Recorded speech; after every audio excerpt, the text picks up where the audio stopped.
자, 화면을 조금 바꿨는데요. 이제 위쪽에 있는 메뉴들을 보시면은 하이엔드 카메라라는 그 이름답게 여러 가지 이제 버튼들이 이제 보이죠.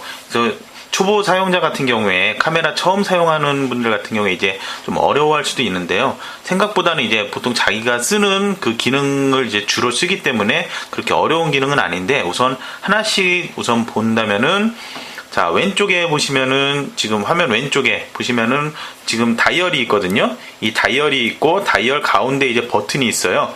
이건 이제 뭐냐면은 퀵 메뉴 버튼이라고 해서, 이 퀵 메뉴 버튼 같은 경우에 자주 사용해야 하는 기능, 보통 이제 수동 촬영할 때든지 이럴 때 이제 화이트 밸런스나 이제 ISO 아니면은 퀄리티라고 해가지고 이제 화질, 그 다음에 BKT라고 해서 이제 브라켓팅 촬영이 있거든요. 그 다음에 뭐 마이 메뉴로 해가지고 여기 지금 하나가 더 보이는데, 이거는 기본적으로 이제 자기가 또 많이 사용하겠다 개인적으로 그런 기능을 이제 마이 메뉴에다 이제 저장을 해둘 수가 있는 것이고요. 보통 이렇게 돌려서 자기가 메뉴를 선택한 후 이 버튼을 클릭하면 해당 메뉴가 이제 그 액정 화면에 이제 보여지고 자기가 이제 선택을 해서 사용을 하면 되는 것이죠. 자, 이거는 아까 얘기했던 외장 그 플래시나 아니면은 뭐 뷰파인더 같은 액세서리 끼울 수 있는 이제 단자예요. 단자도 잠깐 한번 볼까요? 일반 그 DSLR하고 똑같이 되어 있어요.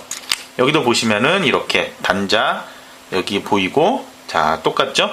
자, 그 다음에 이제 여기 옆에 보시면은 오른쪽에 여기 중앙이죠? 중앙에 보면은 모드 다이얼이 있어요. P7000이 하이엔드라고 그랬죠? 당연히 수동 기능이 이제 지원이 되겠죠? 수동 기능 대표적인 게 뭐가 있을까요? M, A, S, P인데 A하고 S 같은 경우에는 이제 뭐 다른 니콘이 아닌 다른 기종에서는 TV, AV 그런 이름으로 이제 다르게 이제 그 사용이 되기도 하거든요. 그래서 M은 이제 조리개나 셔터 스피드든 뭐든지 다 이제 수동으로 하는 것. 그 다음에 A는 조리개를 사용자가 설정할 수 있는 것. S는 사용자가 셔터 스피드만 조절할 수 있는 것. P는 이 P7000 자체에 내장되어 있는 프로그램이 자기 스스로 이제 최적의 상태를 자기가 조리개와 셔터 스피드 이런 것들을 자기가 이제 최적으로 이제 조절할 수 있고, ISO 같은 경우는 이제 사용자가 이제 설정을 할 수가 있죠. 그 다음에 이제 이거는 이제 오토 모드인데, 오토 모드 같은 경우에는 이제 ISO든 뭐 조리개든 셔터 스피드든 모두 다 그 카메라가 이제 알아서 이제 해주는 그런 모드죠. 그리고 여기 보시면은 이제 U1에서 U23 이렇게 세 가지가 있죠. 이거는 이제 사용자 설정 메뉴예요. 사용자 설정으로 이제 모드를 이제 또 따로 만들 수가 있어요. 자기가 이제 주로 쓰고 싶은 것. 예를 들면은 뭐 ISO 만약에 무조건 뭐 800에서 찍고 싶다, 아니면은 렌즈 28에서 200mm까지라고 했잖아요. 그런데 무조건 뭐 85mm에서 찍고 싶다, 200mm에서 찍고 싶다, 그럴 때 이제 그런 여러 특별한 설정을 여기다 저장을 해두면은 자기가 이제 새로운 수동 모드를 이제 만들어 사용하게 되는 것이죠.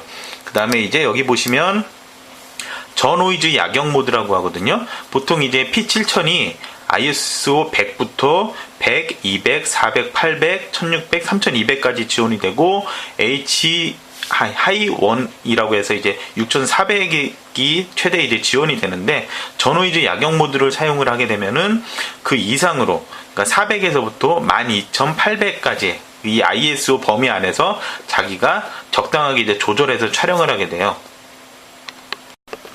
자, 그 다음에 이제 장면 모드라고 하죠.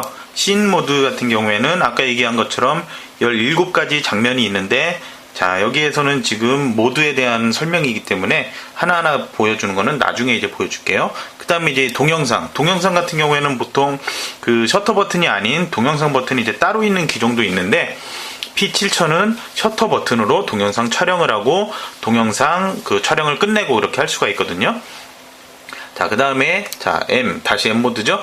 자, 그리고 이제 온오프 버튼은 특별히 이게 튀어나오지 않고 그냥 이렇게 온오프로 이제 되어 있고요. 그 다음에 여기 셔터 버튼, 줌 인, 줌 아웃, 광각, 망원, 이렇게 되겠죠? 그 다음에 이제 AV, TV라는 이 버튼이 있는데, 이거 같은 경우에는 어떤 거냐면은, 그 밑에 그 LCD 쪽을 보시면은, 여기에서 지금 이 회전 멀티 셀렉터가 있고, 위쪽에 또 다이얼이 또 하나가 있거든요. 이 다이얼에 대해서 기능을 바꿔주거나 아니면 아까 앞에서 얘기했던 펑션 버튼처럼 이 그 기능을 하나를 지정을 해서 저 버튼을 눌렀을 때 다른 기능, 특별한 기능을 수행할 수 있게 그렇게 해주는 그런 그 추가 옵션 버튼이라고 이제 생각하면 돼요. 그 다음에 이제 또 보시면은 여기 지금 모드 다이얼보다 조금 작은데 여기 이렇게 눈금이 이렇게 플러스 3에서 마이너스 3까지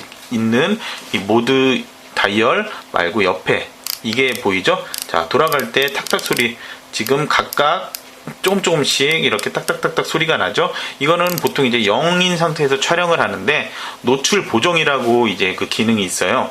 그래서 이제 밝은 사진, 그러니까 만약에 설경을 찍을 때 뭐 너무 설경이 회색으로 나오거나 너무 밝게 나오거나 그런 경우 이제 그 노출 이제 보정을 이제 해주는 기능이거든요. 그래서 이게 이 플러스 3 아니면은 마이너스 3 여기까지 이제 최대한 이제 조절할 수 있는 건데 만약에 0인 상태는 기본, 그 다음에 여기는 점점 밝게, 그 다음 마이너스는 점점 어둡게 이제 조절하는 건데 너무 어둡게 만약에 조절을 해버린다면은 저채도 그런 빛이 부족해가지고 광량 부족 저채도 사진을 만약에 찍을 수가 있게 돼요.